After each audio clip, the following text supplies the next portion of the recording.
भागवत विपर्य। मतलब ऑपोजिट्स। हाँ, यह सब सीमित द्वारा कसकर पकड़ी गई अनंतता है और अनंत द्वारा जिया गया सीमित है। ठीक है, यह सब मतलब जो भी एग्जिस्टेंस दिख रही है, जो कुछ भी नजर आ रहा है, यह सब सीमित द्वारा कसकर पकड़ी गई अनंतता है और अनंत द्वारा जिया गया सीमित है।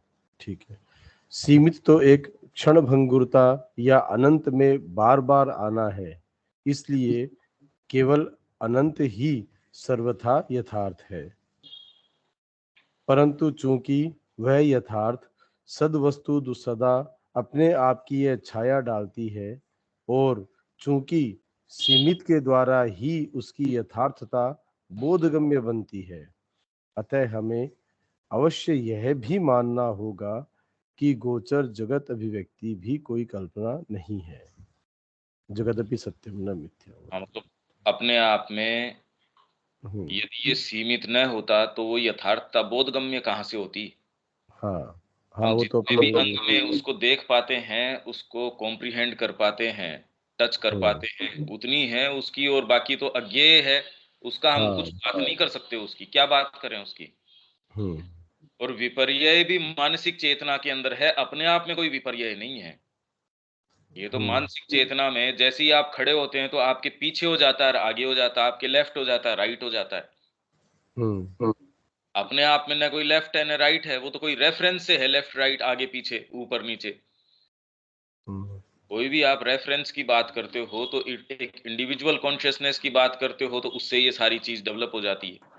मानसिक चेतना के अंदर जैसे ही आप एक स्थापना करते हो या एक स्टेटमेंट देते हो तो उसका विपर्यय तैयार हो जाता है, ऑपोजिट तैयार हो जाता है। तो हम्म, ये कोई अपने आप में विपर्यय है नहीं, ये इस चेतना के अंदर नजर आता है। ये सीमित द्वारा कसकर पकड़ी गई अनंतता है। और तो अपने आप में सीमित तो कोई चीज भी नहीं है भाई, सीमित तो एग्जिस्टेंस से बाहर चला जाएगा। तो अनंत है वो ही सीमित हो सकता है, और तो कोई चीज आ ही नहीं सकती। तो ये विपर्यय है अनंत। अनंत सीमित में अपना सीमा निर्धारण निरूपण करता है, सीमित अपनी अवधारणा अनंत में करता है। इनमें से हर एक दूसरे के होने के पूर्ण आनंद के लिए आवश्यक है। इनमें से हर एक दूसरे के होने के पूर्ण आनंद के लिए आवश्यक है। हम्म, हम्म। अनंत सदा ही सीमित में जाकर रुकता है, सीमित सदा अनंत में पहुंचता है। यह वह चक्र है जो काल और शाश्वतता से होते हुए सदा घूमता रहता है। ठीक है। यदि अतिक्रमण करने के लिए कुछ भी न होता तो परात्पर अपनी स्वयं की अवधारणा में अधूरा होता। तो वो परात्पर जो है, इसको हमारे किन्हीं भी कंसेप्शंस को चाहे कितने भी ऊंचे हों, उसको अतिक्रम कर जाता है।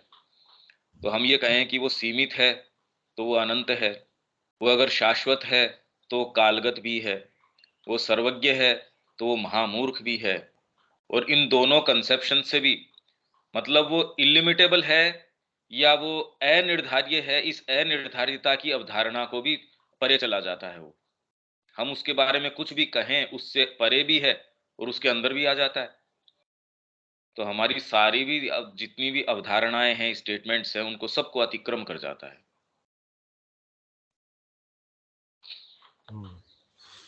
निराकार का मूल्य, निराकार का क्या मूल्य है जब तक कि वह रूप में नीचे न आ गया हो, और दूसरी ओर किसी रूप का और क्या सत्य या मूल्य है सिवाय इसके कि वह अनिर्देश्य और अदृश्य को एक मुखेटे के रूप में प्रस्तुत करे। हम्म, यदि अपरिमेय की अथाह गहराइयों से नहीं, तो फिर किस पृष्ठभूमि से इन सभी असंख्य रूपों की शुरुआत हुई है। जिसने अपना ज्ञान अज्ञेय में नहीं खो दिया है, वह कुछ नहीं जानता। यहाँ तक कि जिस संसार को भी वह इतनी शिद्दत से पढ़ता है, वह भी उसे धोखा देता है और उस पर हंसता है। हाँ, ये संसार को कोई भी एक भी फील्ड, एक भी चीज आप पकड़ लो, आप एक हम्म, कण को भी पकड़ लो तो उसके अल्टीमेट तक तो जाना मुश्किल है। वो तो कितने भी उसके भीतर तक जाते रहो, तो वह इतनी शिद्दत से पढ़ता है, वह भी उसे धोखा देता है और उस पर हँसता है। एक कोई भी फ़ील्ड पकड़ लो, मेडिकल साइंस पकड़ लो, सारे तरीके से कितने-कितने तरीके से हम पढ़ते हैं, बच निकलती है कि ये बात क्या है? जितना ही भीतर जाते हैं, उतना ये लगता है अरे इसके पीछे तो और है। तो हम्म, ये कोई भी सीमित कोई भी एक एक चीज़ पकड़ लो, एक तार पकड़ लो और आप ये पाएँगे कि सारी चीज़ एक्सप्लेन कर दी, फिर भी ये एक्सप्लिकेबल है ये, इसको बताया नहीं जा सकता। तो वो धोखा देता है और उस पर हँसता है। हम्म। जब हम अज्ञेय में प्रविष्ट हो जाते हैं, तब यह अन्य सब ज्ञान प्रामाणिक हो जाता है। जब हमने सभी रूपों को निराकार में त्याग दिया होता है, तब सभी रूप एकाएक ही नगण्य हो जाते हैं और अनंत रूप से मूल्यवान बन जाते हैं।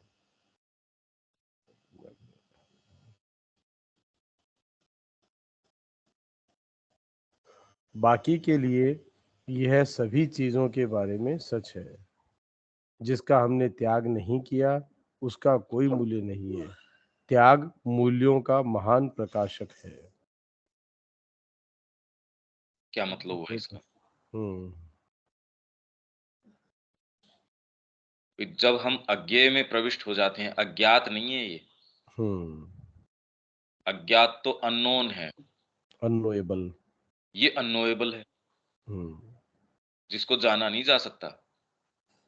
हम्म, तो जब हम अज्ञेय में प्रविष्ट हो जाते हैं, तब यह अन्य सब ज्ञान प्रामाणिक हो जाता है। कैसे हो जाता है वो अन्य सब ज्ञान प्रामाणिक? कैसे हम प्रविष्ट हो जाएं? जब हमने सभी रूपों को निराकार में त्याग दिया होता है, हम्म, तब सभी रूप एकाएक ही नगण्य हो जाते हैं और अनंत रूप से मूल्यवान बन जाते हैं। अब ये तो बड़ी क्रिप्टिक सी बात है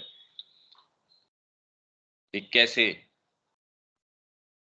जब तक कोई भी रूप आप वहां तक बनाए रखते हैं और उसको अपने शिक्षा के अंदर भी माँ कह रही है कि जब तक किसी भी तत्व को आप वहां तक ट्रेस बैक नहीं कर सकें, उसका अपने आप में कोई मूल्य नहीं है। और जब आप वहां उसको लेके चले जाते हैं, यहाँ तक उसको ट्रेस बैक कर पाते हैं कि एक छोटा सा कण है, ये कहाँ से आ रहा है, आपका एक कोई सब्जेक्ट है, कोई चीज है, यदि आप में ये हो कि धीरे धीरे धीरे उसके मूल तक ट्रेस बैक कर सकें, तो सारी चीजें प्रामाणिक हो जाती हैं, अन्य सब ज्ञान प्रामाणिक हो जाता है। सारी चीजों के अंदर एक चमत्कार आ जाता है, एक प्रकाश आ जाता है, उसका एक औचित्य हो जाता है, हाँ यूं इसलिए। अगर वहां तक ट्रेस बैक नहीं कर सकें, तो उसकी प्रामाणिकता नहीं है। हमारे किसी कार्य की भी प्रामाणिकता तब है जब जिस मूल विचार से वो शुरू हुआ, क्यों क्यों कर रहा हूं मैं ये, इसलिए कर रहा हूं। तो जब तक उसको ट्रेस बैक उसके मूल चीज, तो अज्ञेय में जब तक हम प्रविष्ट नहीं हो जाते, तब तक ये अन्य सब ज्ञान प्रामाणिक नहीं हो जाता। तो जब वो प्रविष्ट हो जाते हैं, तभी सारा ज्ञान प्रामाणिक हो जाता है। जब हमने सभी रूपों को निराकार में त्याग दिया होता है, तब सभी रूप एकाएक ही नगण्य हो जाते हैं। अब कैसे त्यागें? अब ये तो एक समझने की बात है। सारे रूपों को निराकार में त्याग दिया। कोई भी रूप कितना भी विशाल, चाहे वो रूप आपने भक्ति का बनाया हो, कोई बहुत बड़ा मानसिक आपने सिंथेसिस बैठा ली हो, कि सारे को एक पद्धतिबद्ध आपने कर दिया हो।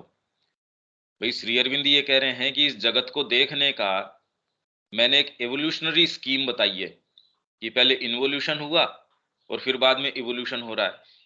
पर वो कह रहे हैं ये भी खाली एक देखने का तरीका है जो अन्य तरीकों से ज्यादा एक्सप्लेन करता है और चीजों को बेटर अपने स्थान के ऊपर रख देता, पर है देखने का ही तरीका। तो जब आप एक्सपीरियंस में जाते हैं तो ऐसी चीजों के अंदर प्रवेश कर जाते हैं। अब कितना बड़ा ये एक रूप है अपने आप में, तो एवोल्यूशन या इवोल्यूशनरी सारी चीज है। उसमें आपने अलग अलग स्तर हैं, चाहे आपने मन प्राण शरीर और फिर बाद में उससे ऊपर के विज्ञान लोक है और उससे ऊपर के आनंद लोक हैं, सारों की एक हायरार्की बता दी। और तब भी कह रहे हो ये है रूप ही। तो जब हमने सभी रूपों को निराकार में त्याग दिया होता है, कहने का मतलब जब आप धीरे-धीरे अनुभवों में प्रवेश करते हैं, तो आप ये कहते हैं ये सारे रूप या जो भी आपने पर्याय या जो भी डेफिनिशंस दी हैं, वो एक ठीक है, यूटिलाइजेबल हैं ये। किसी समय विशेष के लिए कोई एक जैसे कोई दवाई है, जब तक फैशन में है माँ कहती है तब तक ठीक है, ले लो काम कर जाएगी। कि मैंने अपने जीवन के अंदर कोई भी औषधियाँ हैं 3 बार मैं ये देख चुकी हूँ कि डॉक्टर किसी पर्टिकुलर बीमारी के लिए जिन चीज़ों के लिए परहेज़ कहता है, कि ये परहेज़ करो और ये दवाई लो।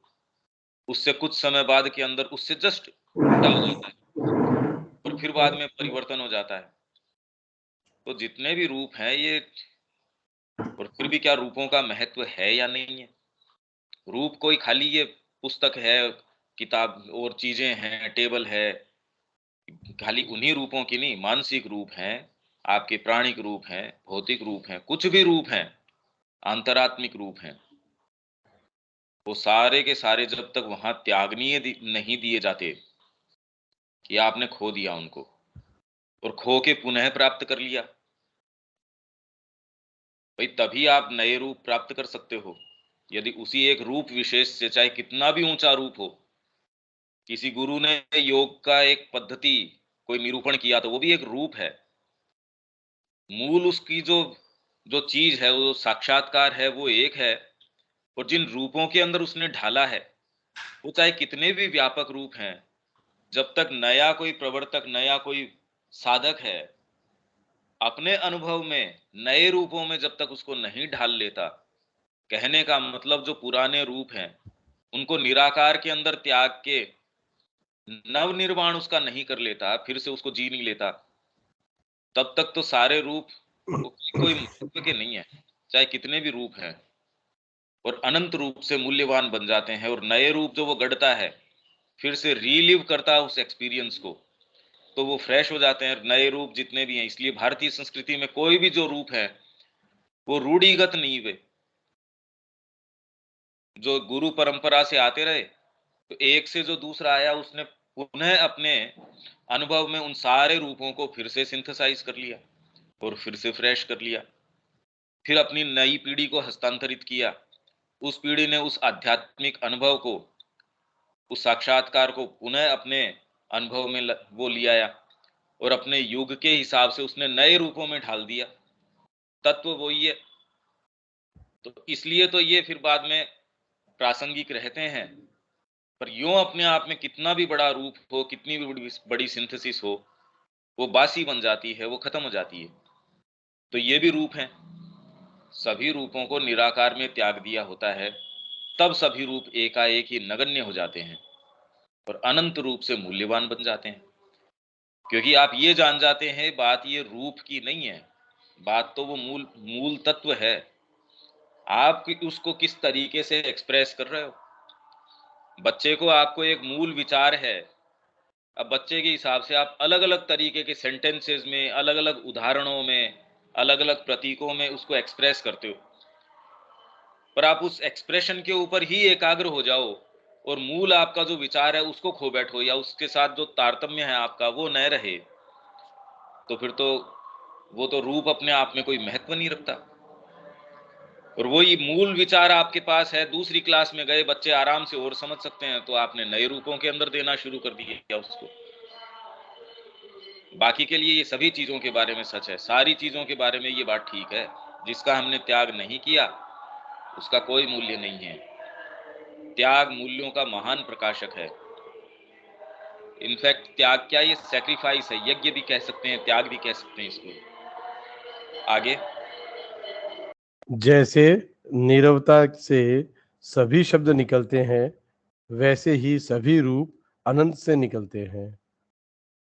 जैसे जब शब्द पुनः नीरवता में चला जाता है, तो क्या वह सदा के लिए विलुप्त हो जाता है या वह शाश्वत समस्वरता में निवास करता है? जब एक आत्मा पुनः भगवान के पास चली जाती है, तो क्या उसका अस्तित्व समाप्त हो जाता है या वह उसे जान जाती है और उसका आस्वादन करती है जिसमें वह प्रवेश करती है? क्या ब्रह्मांड कभी समाप्त होता है? क्या यह भगवान के अपनी स्वयं की सत्ता के पूर्ण विचार में शाश्वत रूप से विद्यमान नहीं रहता। जब तक कि शाश्वत एक बोझे की तरह काल से थक ही नहीं जाता, जब तक कि ईश्वर की स्मृति ही नहीं चली जाती, तब तक ब्रह्मांड अस्तित्वमान होने से कैसे रह सकता है? न तो आत्मा के लिए और न ही ब्रह्मांड के लिए विलुप्त होना लक्ष्य है, अपितु एक के लिए यह अपना अनंत आत्म अधिग्रहण सेल्फ पोजेसिंग है, और दूसरे के लिए अपने स्वयं के अपरिवर्तनीय रूप से परिवर्तनशील लयों की अंतहीन खोज है। बहुत भारी भारी फिलोसॉफिकल बात है, क्या सारी क्या सारी। समझ में आया इसके अंदर? हाँ, भी जैसे आत्मा ईश्वर में लय होगी तो वो खत्म नहीं हुई, वो उसके साथ में एक हो गई, उसमें लय हो गई, है ना? ये अब जितने भी एक दूसरे के स्वयं के अपरिवर्तनीय रूप से परिवर्तनशील लयों की अंतहीन खोज है। परिवर्तनशील जितनी भी लयें हैं, सारी उस अपरिवर्तनीय के अंदर जा कर के लय हो जाती है। जितनी परिवर्तनशील हैं, ये सारे उस परिवर्तनीय में जाके लय हो जाते हैं, लीन हो जाते हैं। तो जो जो भी एग्जिस्टेंस है, ये वापस उसी में जा रही है। तो उसकी एक निरंतरता, वो अपने आप को बढ़ाना, बढ़ा करके उसके प्रति और अधिक उद्घाटित होना और उसके अंदर अंत में जाके उसमें मिल जाना। और ये अंतहीन खोज है, क्योंकि ये तो अरबों-खरबों साल से चल रहा है और चलता रहेगा। जो पृथ्वी है उसके अलावा भी नहीं, जो भी पर इसमें तो ब्रह्मांड में। काल काल आता ही नहीं ना इस सारे के अंदर। हाँ, इस इसके अंदर एक्चुअल में क्या है, ये जितने भी लेख हैं, हुँ, जब आपके माइंड को या इंट्यूशन को डीपेस्ट तरीके से प्रक्षिप्त करते हैं, आप जब चिंतन करते हैं, सपोज ये है क्या सारा मामला, भाई हुँ, ये हो क्या रहा है, ये बन क्या रहा है, तब जो रिफ्लेक्शंस आते हैं आपके, वो हुँ, रिफ्लेक्शन इस तरीके के हैं जो श्री अरविंद ने यहाँ दर्ज किए हैं। ये इसीलिए ऐसे इज डिवाइन एंड ह्यूमन, कि भाई क्या चक्कर है ये, हम किसको डिवाइन कहें, ये विपर्यय क्या है, ऑपोजिट्स क्या हैं।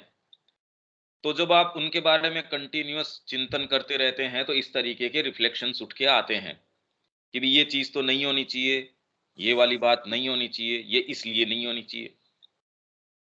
तो जब आप जितना भी पहले हमारे ट्रेडिशनली जितने विचार हैं या फिर आपके अनुभव से, भाई बुद्धि तो इतना कहती है कि एक सीमित है, वो तो एग्जिस्टेंस से बाहर चला गया, तो कोई तत्व ऐसा है जो बार बार एग्जिस्टेंस में आता है, तो वो वाला तो फिर बाद में सीमित तत्व नहीं है, सीमित तो चला गया एग्जिस्टेंस से बाहर, मतलब अनंत कोई चीज होनी चाहिए। तो जब आप बुद्धि के माध्यम से, आपके और डीपर कोई भी फैकल्टी है उसके माध्यम से जब ये इन चीजों के ऊपर प्रक्षिप्त करते हैं अपनी चेतना को, मानसिकता को, क्या रिफ्लेक्शंस आते हैं उनको ये एक तरीके से दर्ज किया गया है, ये अलग अलग अनुभव हैं। जैसे नीरवता से सभी शब्द निकलते हैं, वैसे ही सभी रूप अनंत से निकलते हैं। फिर शब्द अपने आप में कहीं से उसका मूल क्या होगा, कहाँ से आएगा वो, ये कह रहे हैं नीरवता से। और एक्चुअल में अपने आप में जो हम अनंत कह रहे हैं और नीरवता कह रहे हैं, ये भी वास्तव में न तो कोई नीरवता है और न कोई हुँ, अनंत है। हुँ, नीरवता का मतलब खाली ये है कि हमारा जो स्पेक्ट्रम है, क्योंकि ये तो पूरे के अंदर या तो नीरवता है या शब्द है। हमारा स्पेक्ट्रम है जो एक रेंज के अंदर शब्द को सुनता है, पर हुँ, उससे ऊपर और उससे नीचे, जैसे माँ कह रही है कि अभिव्यक्ति अन्य ग्रहों में यहाँ भी जो हमको वैक्यूम लगता है, वो भी टीमिंग विथ लाइफ है, पर लाइफ मतलब और सत्ताएं हैं उसके अंदर। हमारे स्पेक्ट्रम से अलग होने के कारण हम कहते थे ये नीरवता, ये शब्द। लाइट के स्पेक्ट्रम में जितनी हमारी आंख देख पाती है, उससे ऊपर या नीचे हम कहते थे भी ये तो हमारे लिए एग्जिस्ट नहीं करता। तो ये नीरवता या अनंत है, बेसिकली ये हमारी सीमाओं से जब परे चले जाते हैं तो ये शब्द हम कहते हैं। अपने आप में ये है या नहीं है, ये हम कैसे कह सकते हैं? लाइफ के जो दूसरे फॉर्म्स हैं उसके लिए भी एग्जिस्टेंस इस तरीके का नहीं है। वो किस स्पेक्ट्रम में देखता होगा हमको नहीं पता। एक कुत्ता किस किस स्पेक्ट्रम में देखता होगा या किस स्पेक्ट्रम में सूंघता होगा, हम कहते नहीं मनुष्य इतने स्पेक्ट्रम में देखता है या इतनी सीमा के अंदर देखता है, उससे परे नहीं है। अरे नहीं, कैसे नहीं है? इतने जीव जंतु है, वही हमसे ऊपर नीचे देखते हैं, नीचे वाली रेंज में भी देखते हैं, ऊपर वाली में भी देखते। तो जैसे नीरवता से सभी शब्द निकलते हैं, तो मूलभूत तो ये है, हमारे लिए ये एक ऐसी स्टेट है जहां शब्द नहीं है, पर अपने आप में होती है या नहीं होती है ये नहीं कहा जा सकता। हमारे लिए है बस, क्योंकि हमारा एक दायरा फिक्स है, उससे ऊपर या नीचे हम नहीं जा सकते। उसी डेसिबल्स में हम कहते हैं कि इतनी तो हमको साउंड सुनती है। पर ये हम कहते हैं भी चिंतन यदि करें, तो शब्द में कोई अगर डेफिनिट रूप उसने लिया है, तो उससे पहले एक ऐसा रूप है जो डेफिनिटिव नहीं है, या जो एक प्रारूप है, एक मूल रूप है, वो हमने कह दिया नीरवता। तो शब्द हैं वो जामा पहनते हैं नीरवता के अंदर से, तो रूप है वो जामा लेते हैं अपना अनंत के अंदर से। ये एक स्टेटमेंट कर दिया इन्होंने। अब इस स्टेटमेंट के ऊपर आगे चलें। इन्होंने पहले एक स्टेटमेंट फिक्स कर दिया, फिर नेक्स्ट पैराग्राफ इन्होंने बना दिया इसका। पहले तो ऊपर एक स्टेटमेंट की नीरवता से शब्द निकलते हैं, अनंत से रूप निकलते हैं। अब इसके ऊपर चिंतन शुरू किया इन्होंने। तो जब शब्द पुनः नीरवता में चला जाता है, तो क्या वह सदा के लिए विलुप्त हो जाता है? मतलब जब आपके भाव, जैसे सपोज आप संगीत कर रहे हैं, संगीत के अंदर भी डीपर डीपर कॉन्टेम्पलेशन में जाते जाते हैं, नृत्य के अंदर भी डीपर कंटेम्पलेशन में जाते हैं, तो आपकी भाव अभिव्यक्ति चेंज होती जाती। संगीत में भी आप देखते हैं कैसे धीरे वो बिल्ड करता है, बिल्ड करता है, बिल्ड करता है, और जो लास्ट के अंदर किस तरीके से उसकी परिणति होती है। या जब आप भाव में होते हैं, शब्द धीरे धीरे धीरे धीरे फिर नीरवता में लुप्त हो जाते हैं। ये अब क्या, पहले शब्द के अंदर अभिव्यक्ति है, भाव आता जाता है, आता जाता, आता जाता है। जब आप समाधि अवस्था में या कंटेम्पलेशन में जाते हैं, धीरे धीरे शब्द जो है पुनः नीरवता में चला जाता है। तो ये कह रहे हैं जब वो वापस नीरवता में जाता है, तो क्या वो लुप्त हो जाता है या शाश्वत समस्वरता में निवास करता है?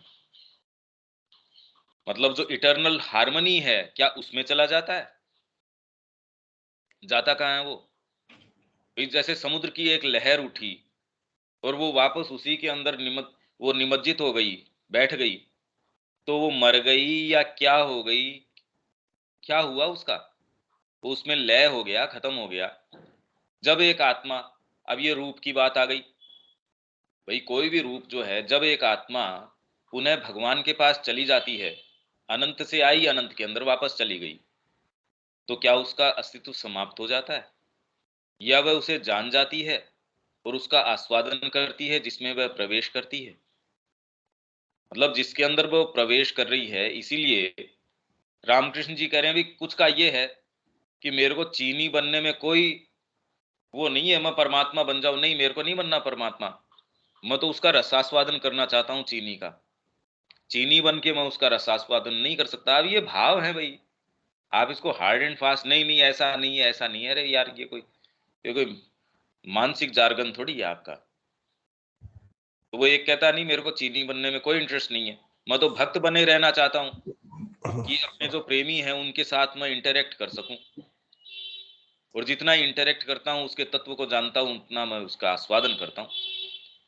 तो इसके अंदर जब वो वापस पुनः उनके पास जाती है, तो क्या वो एग्जिस्ट होने से रह जाती है, या फिर उसका आस्वादन करती है और इंटीमेट तरीके से, जिस परमात्मा में या जो उसका अपना तत्व है उसमें प्रवेश करती है?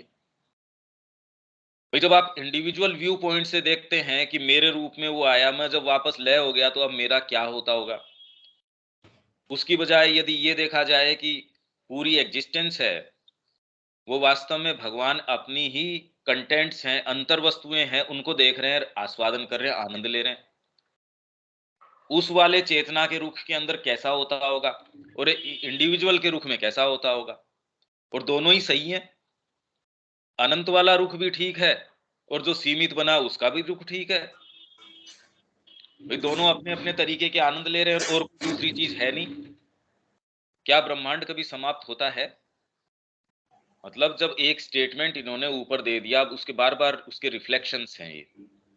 क्या ब्रह्मांड कभी समाप्त होता है? क्या ये भगवान की अपनी स्वयं की सत्ता के पूर्ण विचार में शाश्वत रूप से विद्यमान नहीं रहता? मतलब ब्रह्मांड, कोई भी एग्जिस्टेंस, कोई भी चीज, वो एग्जिस्टेंस में क्यों है? जैसे हमने पढ़ा कि एक कोई आपका शरीर है, मतलब भौतिक देह है, उस रूप की भी अपनी एक आत्मा है। ये तो माताजी वाले हम उसमें पढ़ के गए थे।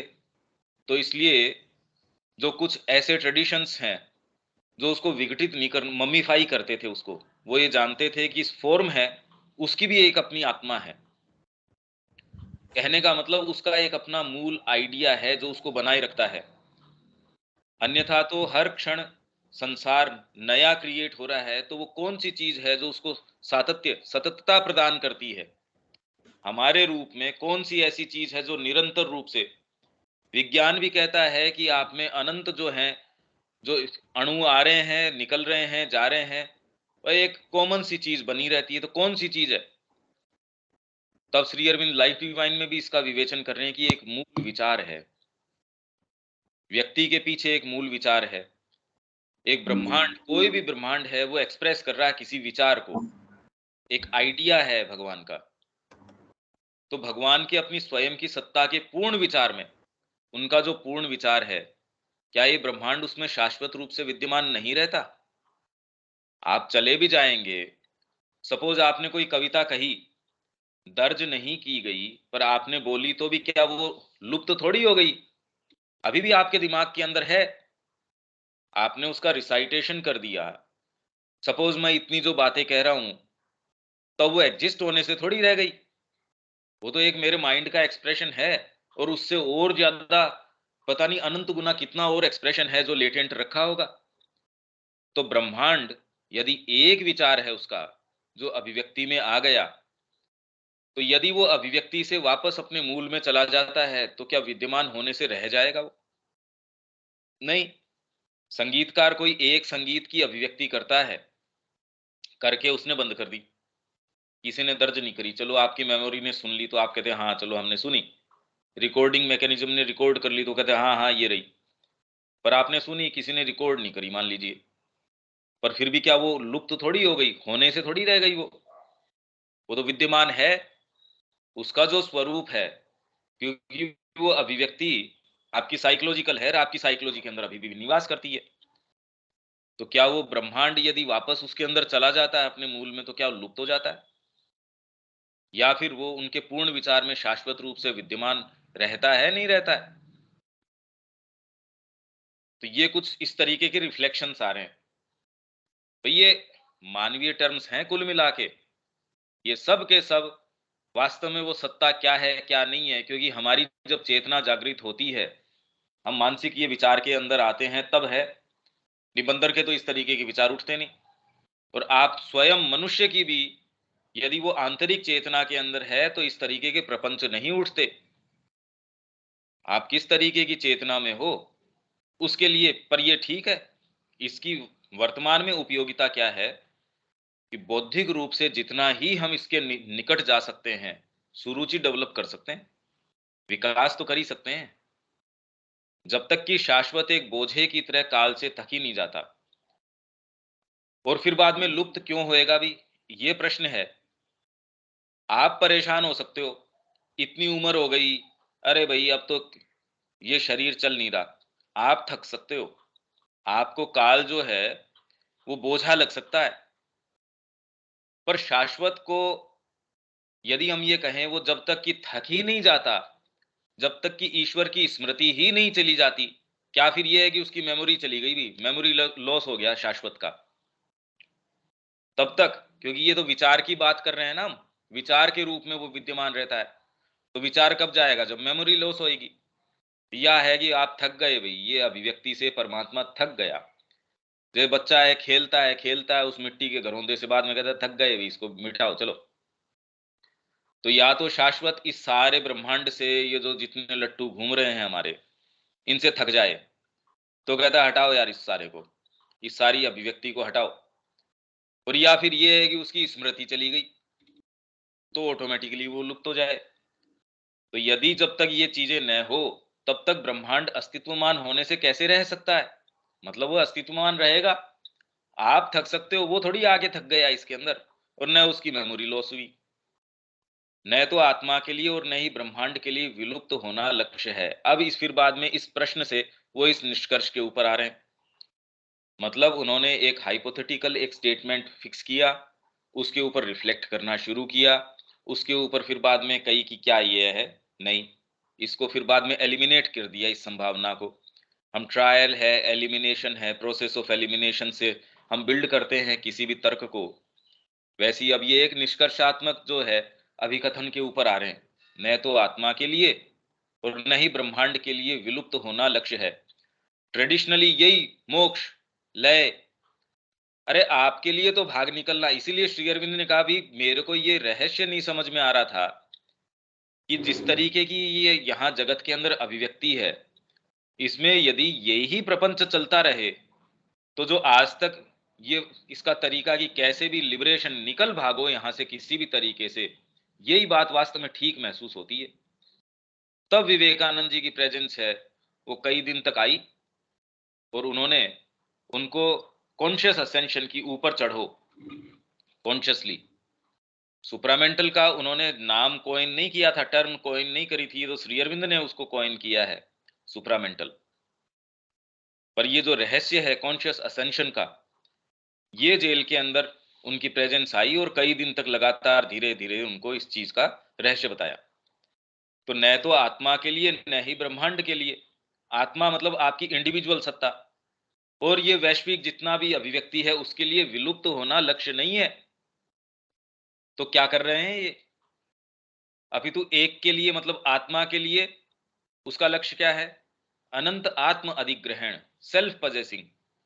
आप और ज्यादा अपने आप को पजेस करते जा रहे हो, आप अपने निज स्वरूप में आते जा रहे हो, और फाइनल टर्मिनस इसमें हो नहीं सकता कि आप पहुंच गए। जनरली लोग क्या कहते हैं कि पहाड़ की एक चोटी है और अलग अलग रास्ते हैं, इतना विशाल पहाड़ है कि आप अलग अलग अलग अलग रास्ते, उसके अनंत रास्ते हैं जा एक ही चीज के ऊपर रहे हैं। पर आपने ये कह के ये कह दिया कि चोटी एक है साहब, भगवान एक है। पर अगर आप निरपेक्ष की बात करते हैं तो ऐसा कोई एक अनेक ये कोई बातें ही नहीं रहती, कोई फाइनल टर्मिनस है ही नहीं।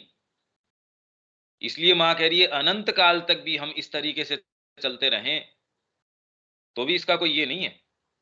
इसमें तो नित नूतन नई चीजें आती रहेंगी और आत्म अधिग्रहण होता रहेगा, और ज्यादा आप अपने आप को पजेस करते जा रहे हैं। तो इसीलिए सर्टिट्यूड्स जहां से 12वां वॉल्यूम ये शुरू हुआ, अपना शुरू इस चीज से हुआ था कि आप जो ये अनंत की सीमाएं हैं उसको तो शायद जान जाएंगे, पर आप अपनी स्वयं की सत्ता की जो बाउंड्रीज हैं, उनकी जो सीमाएं हैं वो कभी नहीं जान सकते। मतलब आपका जो आपकी सत्ता है, जिसको आप जानते नहीं हो, जो वास्तव में आपका स्वय है, वो इस अनंत से, शाश्वत से, इन सारों से परे है, क्योंकि आप स्वयं ही वही हो। अगर आप देखें तो पहला ही टाइटल इस वॉल्यूम का है सर्टिट्यूड्स, निश्चितताएं। तो अपना अनंत आत्म अधिग्रहण है एक के लिए, आत्मा के लिए। और ब्रह्मांड क्या कर रहा है? दूसरे के लिए अपने स्वयं के अपरिवर्तनीय रूप से, अपरिवर्तनीय रूप है। आपने किसी चीज को, भाई यहाँ क्या कह, साइंस भी क्या कह रही है कि वास्तव में अल्टीमेटली कोई चीज का परिवर्तन एज सच नहीं हो रहा। कोई चीज जलाई, राख बन गई, वो एक फॉर्म में आ गई, कालक्रम से धीरे धीरे धीरे धीरे ये क्रम चलता रहता है। परिवर्तनशील लयों की अंतहीन खोज है। ऐसी लयों की अंतहीन खोज है परिवर्तनशील, जो कुल मिला के हैं अपरिवर्तनीय। आपने लाखों ताने धुने बना ली एक ही राग के अंदर, बार बार रिपीट कर रहे हैं एक ही चीज को आनंद के लिए। तो एक कोई भी मूल विचार है भगवान का इस ब्रह्मांड के अंदर, वो अपरिवर्तनीय है एक तरीके से, और उसकी लय परिवर्तनशील है, अंतहीन खोज है उन परिवर्तनों के अंदर। तो आप परमात्मा की सपोज खोज कर रहे हैं किसी एक राग के अंदर, अंतहीन तरीके से आपने उसमें एक ही राग में ताने भी कर रहे हैं, ये आलाप भी कर रहे हैं, तो उसमें स्वर भी हैं, ये भी हैं। पर आप जानते बेसिक इसका फ्रेमवर्क एक ही है, अपरिवर्तनीय रूप से परिवर्तनशील लयों की अंतहीन खोज है। कितने जीव हैं, कितने जंतु हैं, सारे अपने चेतना के माध्यम से एक ही तत्व को देख रहे हैं। अब कैसे देख रहे हैं? वो मनुष्य है, वो कितना भी विकास कर लो, कुछ भी कर लो, है तत्व वो एक ही। तो ये रिफ्लेक्शंस हैं ये इस तरीके के, धीरे-धीरे, पर आपको वो और नज़दीक ले जाते हैं। ये सारे जो स्टेटमेंट्स हैं और चीज़ें हैं, ठीक है, इसमें कोई बात? नहीं तो आगे चलते हैं। अस्तित्व न कि नाश अस्तित्व का संपूर्ण उद्देश्य और खोज है। हम्म। यदि शून्य ही आरंभ होता तो शून्य ही अंत होता, पर उस स्थिति में शून्य ही मध्य भी होगा। यदि निर्विशेष एकता आरंभ होता तो वही अंत भी होता, पर तब मध्य बिंदु भी निर्विशेष एकता के अतिरिक्त और क्या हो सकता है? अब ये एक एक नई हम्म। चीज़, इन्होंने एक स्टेटमेंट, अब ये क्या तरीका है इनका? हाँ, एक स्टेटमेंट बोल के उसका पहले तो फिर। एक चीज़ कि भई ये जो जनरल स्टेटमेंट है, अस्तित्व मतलब एक्जिस्टेंस न कि नाश, अस्तित्व का संपूर्ण उद्देश्य और खोज है। हाँ, आगे? अस्तित्व में एक औचित्य है जिससे हमारा विचार स्वयं अपनी ही परम आवश्यकता के विरुद्ध तोड़ मड़ोड़ कर बचने का प्रयास करता है। मानो अपने ही शरीर के चारों ओर खुद को लपेटकर किसी सांप को अपने आप से दूर जाने का प्रयास करना हो। वह यह कुंडली मारना छोड़े और सीधे ही पूरे मामले की जड़ तक जाए, न कि न कोई प्रथम है, न अंतिम, न कोई आरंभ है और न ही अंत, अपितु केवल क्रमिक गतियों और निर्भरताओं का प्रस्तुतिकरण है।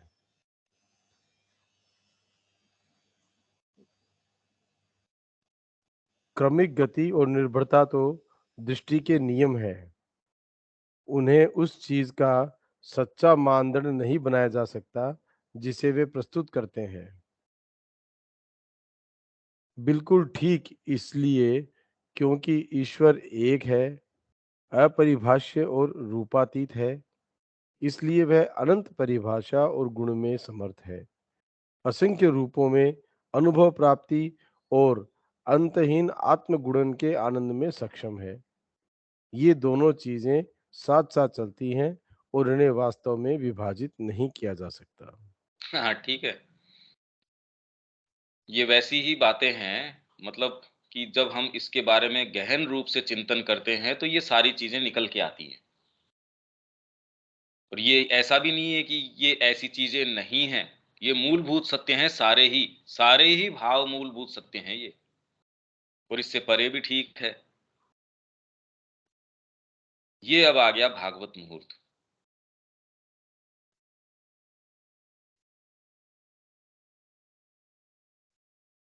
भागवत मुहूर्त हुँ, ऐसे क्षण होते हैं जब आत्मा मनुष्यों के बीच गति करती है और प्रभु का श्वास हमारी सत्ता के सागर पर चारों ओर फैला होता है। दूसरे ऐसे क्षण होते हैं जब यह चली जाती है और मनुष्यों को अपने स्वयं के अहंकार की शक्ति या दुर्बलता के भरोसे कार्य करने के लिए छोड़ दिया जाता है।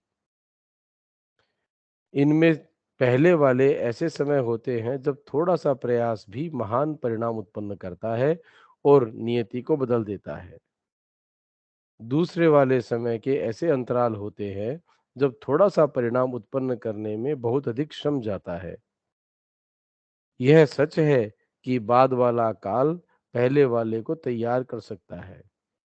वह आकाश तक चढ़ता यज्ञ का वह अल्प धुआं हो सकता है जो भगवान के अनुग्रह वर्षण को बुला लाता है। अभागा है वह मनुष्य या वह राष्ट्र जो जब भागवत मुहूर्त आता है तब सोया हुआ मिलता है या उसका उपयोग करने के लिए तैयार नहीं होता, क्योंकि स्वागत के लिए दीपक को संवार कर नहीं रखा गया है और आह्वान के प्रति कान बंद है। परंतु 3 बार धिक्कार है उन्हें जो सशक्त और तैयार हैं, फिर भी शक्ति का अपव्यय करते हैं या क्षण का दुरुपयोग करते हैं। उनके लिए अपूरणीय क्षति या भारी सर्वनाश है। हुँ। भागवत मुहूर्त में अपनी आत्मा को समस्त आत्म प्रवंचना और पाखंड तथा व्यर्थ आत्म प्रशंसा से शुद्ध करो तथा ताकि तुम सीधे अपनी आत्मा में देख सको और उसे सुन सको जो उसे आह्वान भेजता है।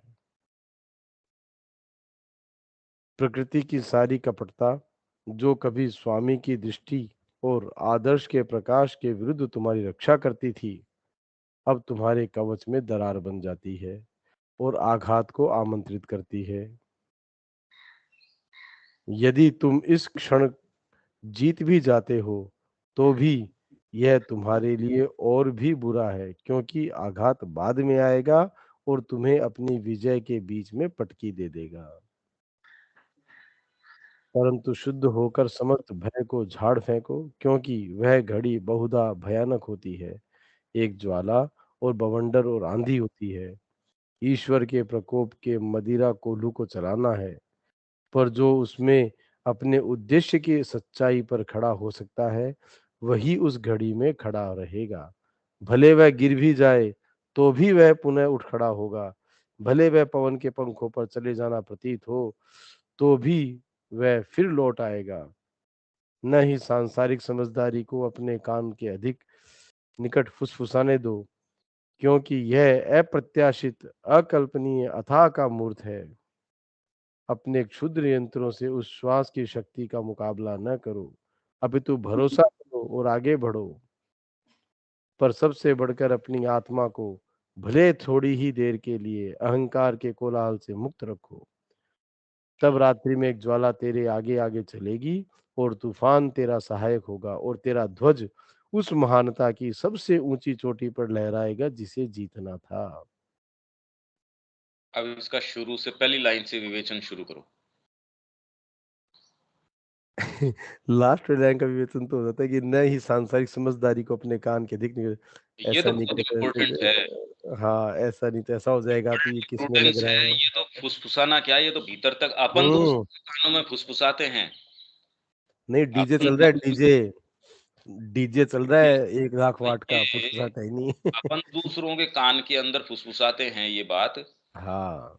तू मतलब समझदारी हमारे कान में तो क्या फुसफुसाए, हम दूसरे के कान में भी फुसफुसा देते हैं और कि नहीं, नहीं, नहीं, फुसफुसाहट नहीं है, वो तो 1 लाख वोट का डीजे चल रहा है धड़ाधड़।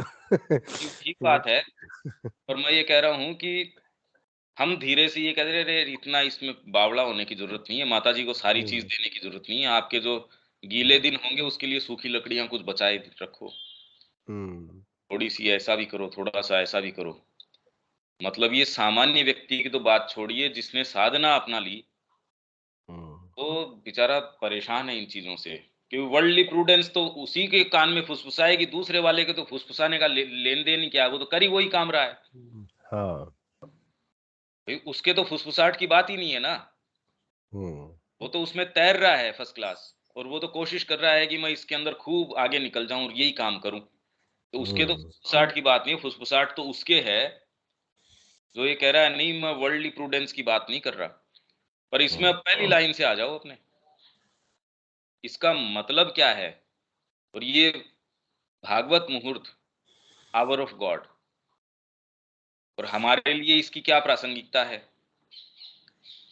क्या मतलब हुआ इसका? हमारे अंदर से डीपेस्ट तरीके से टच करके अब एक-एक जने से अपन ले लेते हैं इसका। इसमें पहला पैराग्राफ पहले ले लेते हैं, पहले से शुरू हम्म। करो।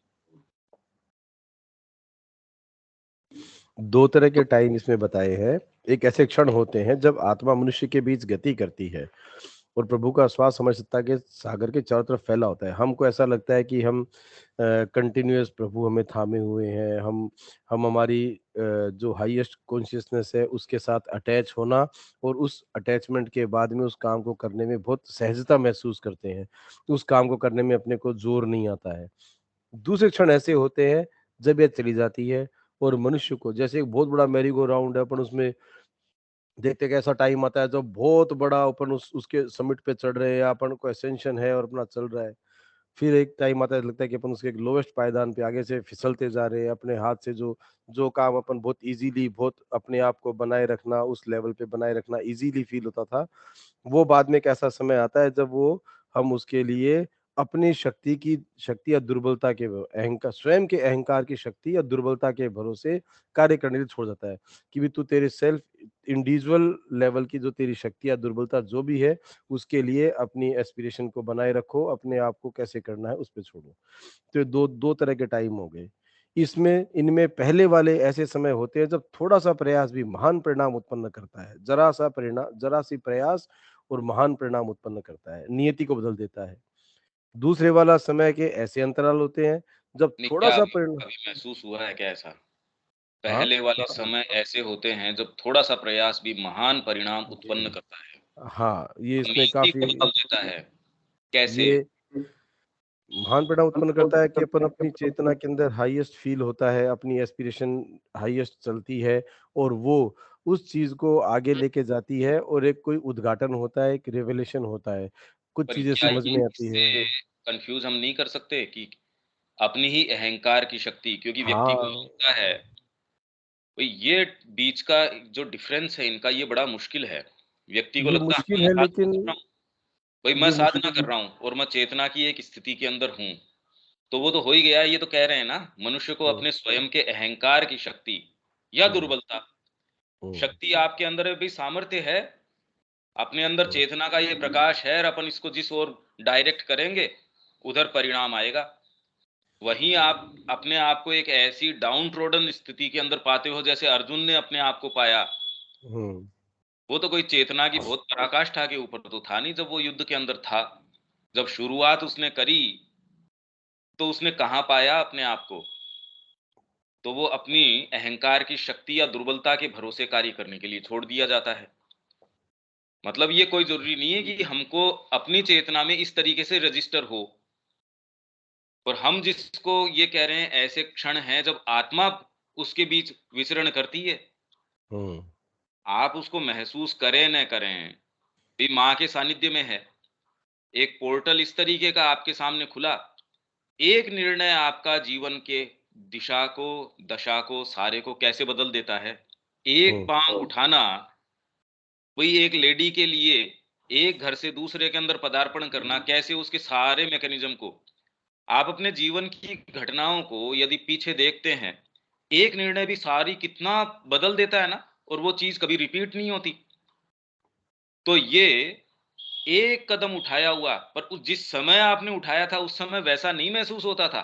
आज आपने काव्यात्मक तरीके से अभिव्यक्ति कर दी। आप आए, कोई ज़रूरी थोड़ी है कि जिस सबने ये कहा हो हमको तो माँ में ये नज़र आया, हमको ये अवतार नज़र आए। किसी के साथ ऐसा हो और जिसके साथ हो इसका मतलब वो बहुत विकसित है, ऐसा भी नहीं है। मतलब ये भी हो सकता है कि वो अविकसित है, इसलिए उसको इतना ज़्यादा चमत्कृत करने की आवश्यकता थी।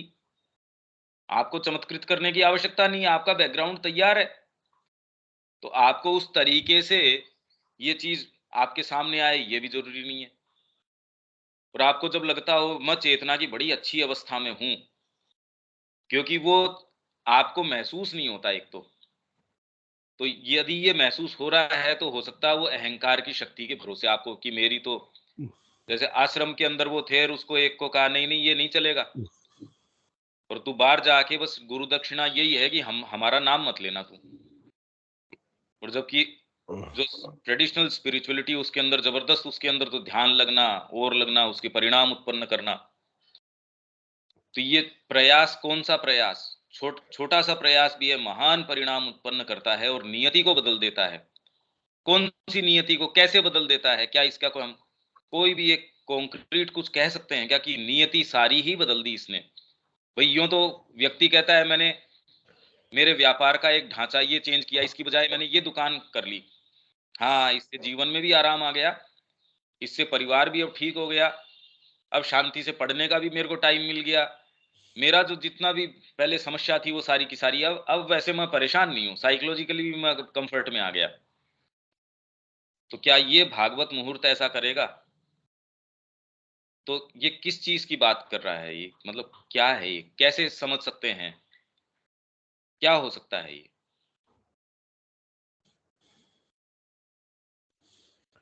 नहीं, इसमें तो जैसे अपन मेजरिंग यार्ड की बात करते हैं कि ये कहीं अपन गड़बड़ तो चीज़ को नहीं एट्रीब्यूट कर रहे हैं अपने आप को, कि भई हो रहा तो दूसरी चीज़ और अपन उसको एज़्यूम दूसरी चीज़ कर लें, तो इसके अंदर तो खुद का डिस्क्रिमिनेशन ही काम आएगा। कि भई अगर हम स्वयं के अहंकार की शक्ति या दुर्बलता, शक्ति वाला टाइम चल रहा है मतलब दूसरे क्षण वाला है, पहले वाली बात नहीं है ये।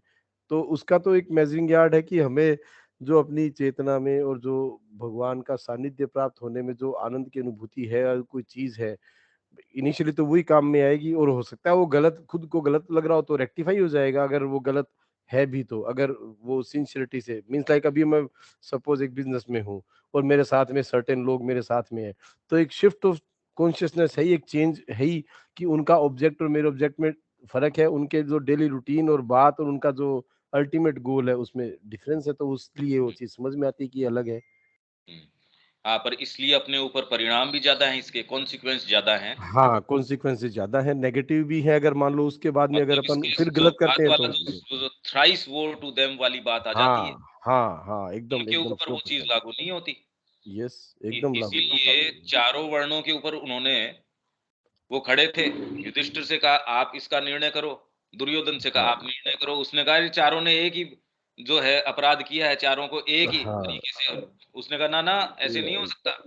सबका अलग-अलग। इसके अंदर हाँ, इनका सारों का ब्राह्मण है वो सबसे ज़्यादा पाप का दोषी है, हुँ, क्योंकि उसकी चेतना जो है वो ज़्यादा प्रखर है।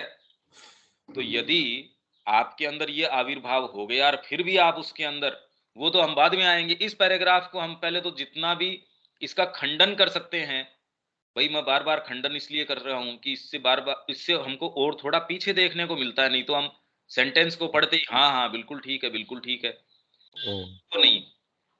तो ये ऐसे थोड़ा-सा प्रयास महान परिणाम उत्पन्न करता है, कौन-सा परिणाम उत्पन्न कर देता है और कौन-सा वाला प्रयास है वो? कैसा प्रयास? कि हमने ये थोड़ा-सा एफर्ट किया और ये मेरे को कहीं और ही ले गया। एक्टिविटी हाँ, तो छोटी-सी थी, हम उसको भई ये तो बहुत ख़ैर भद्दा तरीका है ये कहने का कि एक्टिविटी, हुँ, प्रयास मतलब कैसा प्रयास? वो आपके साइकोलॉजिकल थोड़ा-सा दबाव हो सकता है या हुँ, बाहरी आपकी एक्टिविटी में रिफ्लेक्ट कर सकता है, पर उसके जो परिणाम हैं, वो हुँ, मोमेंटस हैं, तो ये क्या है? और वो कौन से क्षण हम कैसे कह सकते हैं ये? जब मनुष्यों के बीच गति करती है, हुँ, व्यक्ति की बात नहीं कर रहे, ये थोड़ी कलेक्टिविटी की भी बात कर रहे हैं। हाँ, अब क्या बात हुई ये? और प्रभु का श्वास, उनकी ब्रेथ जो है, सत्ता के महासागर को ये एक छोटी-सी चीज़ नहीं कि माइंड को प्रभावित कर दिया। ये सागर की अथाह आपकी जो गहराइयाँ हैं, विस्तृतताएँ हैं, उसके ऊपर फैला हुआ है। ऐसे क्षण हैं, व्यक्तिगत स्तर के ऊपर भी ऐसे मोमेंट हो सकते हैं, हाँ। किसी के और वैश्विक स्तर के ऊपर तो ये कैसे हम डिसाइफ़र करें इस बात को? ये आइडेंटिफ़ाई कैसे करें? व्य मतलब कलेक्टिविटी के अंदर अपन जब देखते हैं कि जब सपोज़ एक फ्रीडम मूवमेंट चल रहा था, तो हज़ारों लाखों लोगों के ऊपर एक वही वेव थी, एक वही स्पंदन था, जिसने उन सबको एक गिरफ्त में ले लिया। फ्रेंच रिवॉल्यूशन आया, ये आया, जो भी कोई बड़े महान कार्य किए गए उसमें कलेक्टिविटी का जो एक काम आया, जब चेतना को एक अलग शिफ्ट में ले जाना था, धरती के एक रुख को या पूरी मानव जाति के रुख को एक चेंज देना था, तो एक कलेक्टिविटी के अंदर एक वो चीज़ आता है, एक वो पूरा शिफ्ट आता है। अभी अपन सोचे कि अभी अपन देख रहे हैं कि किस तरह के वो लोग थे, जिस तरह से ये इतना किया, इतने काम किए गए, अपने आप को इंडिविजुअली सबको डिनाई करके, खुद के सेल्फ को डिनाई करके, अपने छोटे शुद्ध स्वार्थों को छोड़ करके उस काम में लग गए। अब अभी किसी को देखो घूम करके तो एक कचरा ढंग से नहीं फेंकना आता और उसके लिए उसको लगता है कि ये सब तो कहाँ पर वो नेशनलिज्म कहाँ चला गया, कहाँ चीज़ें चली गई। तो काल ये जो स्विंग है ये ऊपर नीचे चलता है, तो कलेक्टिविटी में वहाँ पर है। इंडिविजुअलिटी में अपन जब बात करते हैं तो खुद की चेतना के अंदर डेफिनिटली आई फ़ील मतलब बहुत स्ट्रांगली हो सकता है मैं गलत कहीं पे हूँ, लेकिन वो फ़र्क होता है। वो इंटेंसिटी, वो जो अब उस दिन अपन बात कर रहे थे, डिवाइन लव जो बढ़ता है, उसका काम करने में आनंद की और बढ़ोतरी होती है। इसका मतलब अपन सही रास्ते पे जा रहे हैं, हाँ, ठीक है। हो सकता है उसके अंदर कोई शिफ्ट की ज़रूरत हो और उसमें कुछ और एक नया एक ब्रेक थ्रू की आवश्यकता हो, क्रस्ट का एक और लेयर तोड़ने की आवश्यकता हो, वो एक अलग है। लेकिन वो एक लेवल ज़रूर आता है, जिसके अंदर अपन को ये क्लियरली पता होता है कि हाँ, ये चीज़ ठीक है। फिर जो ये सेकंड टाइम आता है उसके अंदर आदमी घूमता रहता है, तो अभागा है वह मनुष्य जो राष्ट्र मूर्त जब आता है तब सोया मिलता है। ये राष्ट्र की बात जहाँ पर आती है तो ये फिर दोबारा कलेक्टिविटी की बात आ गई। वह मनुष्य या वह राष्ट्र, तो मनुष्य इंडिविजुअली हो गया और राष्ट्र, ये दोनों ये चीजें इंडिविजुअली भी काम करती है। भागवत मुहूर्त का जो ये समय है और जो ये बात है, ये इंडिविजुअली भी अप्लाई होती है और कलेक्टिवली भी अप्लाई होती है। और ये नहीं, राष्ट्र के बारे में हमारे लिए क्या अब भागवत मुहूर्त नहीं है क्या? भागवत मुहूर्त तो एनी टाइम उसके दोनों दोनों कॉइन के दोनों पहलू हैं। एक समय आता है जब वो थोड़ा-सा तकलीफ दे होता है, उसमें हमको हमारी चेतना काम करते हुए नज़र नहीं आती है। और एक वो पॉजिटिव वाला पूर्ण पार्ट आता है जब वो ईज़िली हमको आगे पुश करता है। एक टाइम पे इस दोनों पूरे ही पैसेज में इसके बारे में आप भी अपने स्तर के ऊपर माँ ने भी कुछ कहा है हुँ, और थोड़ा-सा और गहन चिंतन सारे के सारे, क्योंकि इसमें हमको बहुत चीज़ें मिल सकती है। हुँ, ये बहुत ज़्यादा गहरा है ये। तो इसमें धीरे अपने आप को छोड़ के और इसको अगर महसूस करें, तो ये हमारे लिए बहुत चीज़ें रखता है। तो हम इसको कल फिर से एक-एक से ले लेते हैं इसको, हुँ, कि इसका वास्तव में अर्थ क्या है? हमारे व्यक्तिगत स्तर के ऊपर हमको क्या ये और इसके महान परिणाम होते हैं, वो कौन-सा परिणाम? हमारे कौन से महान परिणाम आए, हमारे की फ्रेमवर्क को सारे को चेंज कर दिया हो, या हमने वो कोई पदार्पण किया हो, वो क्या है वो? कि ऐसे क्षण हैं, जब small effort brings great results. छोटा-सा प्रयास भी ऐसे जब थोड़ा-सा प्रयास, वो हम क्या इससे रिलेट कर पाते हैं कि थोड़ा-सा मैंने इसमें प्रयास किया, तो क्या वो प्रयास लगता है, चेतना की वो स्थिति किस तरीके की होती है, या आपके वो कॉल है, वो किस तरीके से आता है? हर जने का अपने-अपने तरीके से है, इसमें कोई हार्ड एंड फास्ट नहीं है। और कलेक्टिवली हमको कैसे महसूस होता है? ठीक है, एक फ्रीडम मूवमेंट तो एक चीज़ है। आज यूक्रेन के अंदर वहाँ के वासियों के लिए एक स्थिति हो सकती है, पर कलेक्टिवली हम ये कहें आत्मा मनुष्यों के बीच गति करती है, तो सारे संकट के अंदर ये हैं वैसे यूँ देखा जाए तो। हुँ, उसको क्या हम ये कहें कि वो काल हैं जब वो इंटेंसिफ़ाई उन्होंने कर दिया तो आत्मा उनके बीच गति कर रही है, दूसरों में नहीं कर रही। उनमें राष्ट्रीयता का कितना ज़बरदस्त भाव जो है, उसको इंटेंसिफ़ाई कर दिया। वो तो ख़ैर आपके सामने कोई भी चुनौतियाँ आती हैं, जीवन में समस्याएँ आती हैं, तो आपको मजबूर करती हैं कि आपकी सतह पे न रह के आप थोड़ा-सा भीतर झाँकें। ये व्यक्तिगत रूप से भी हो सकता है, राष्ट्रीय रूप से भी हो सकता है। तो ये समस्याएँ तो भारत के सामने भयंकर रूप से है, तो हम तो कोई ऐसे लगते नहीं कि हम इतना कोई केंद्रित हो रहे होंगे, इंटेंसिफ़ाई हो रहे होंगे। इनफैक्ट ऐसे लगता है, माँ तो ये कह रही है चीज़ें बिखरती महसूस हो रही हैं। हुँ, India has become a symbolic representation of all the problems of this earth. वो पूरे जो ये है उसका रिप्रेजेंटेशन हो गया, सारी जितनी भी समस्याएँ धरती पे है मानो इकट्ठी हो गई भारत के अंदर। तो भारत ही उनके रिसरेक्शन का, उनके पुनर्गठन का, पुनर्निर्माण का भी ये देश होगा होगा। अब वो कैसे होगा, क्या होगा, वर्तमान स्थितियां तो देखो थोड़ी सी शोचनीय ही हैं।